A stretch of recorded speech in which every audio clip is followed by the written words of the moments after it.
இன்றைக்கி பாருங்கள் புதுசாக வந்திருக்குது நம்ம கடைக்கு இந்த ஐஸு. இது என்னங்க அவ்வளோ டேஸ்ட்டாக இருக்குது. சாப்பிட்டு பார்த்தோங்க, ரொம்ப சூப்பராக இருக்குது. டேஸ்ட்டு சூப்பராக இருக்குது. இதை பசங்க ரொம்ப விரும்பி வாங்குகிறாங்க. ஒரு வயசானவர் தான் இப்போ கொடுத்துட்டு போனார். ஒரு 2 நாளாக கொடுக்குறாரு. நானும் சரி கொஞ்சம் கொஞ்சமாக வாங்கினேன்.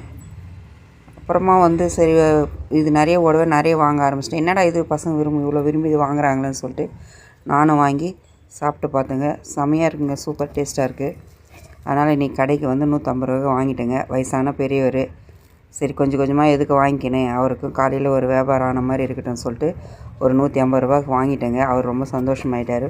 அம்மா டெய்லி வாங்கி போடுமா, நிறைய ஓடும் அப்படின்னு சொல்லிட்டு சொன்னாருங்க. சரி நம்மளுக்கும் சும்மா வாங்கலை, நம்மளும் வியாபாரம் பண்ணுறோம், நம்மளுக்கும் ஒரு 10 ரூபா லாபம் கிடைக்குதுன்னு தாங்க நம்ம வாங்குகிறோம். அதனால் இன்றைக்கி வாங்கிட்டேங்க. இதை பாருங்கள், இந்த ஐஸ் தான் சூப்பராக இருக்குது. யாருக்கெல்லாம் இந்த ஐஸ் பிடிக்குன்னு சொல்லிட்டு கமெண்ட் பண்ணுங்கள். ஊரில் இருக்குதான்னு சொல்லுங்கள்.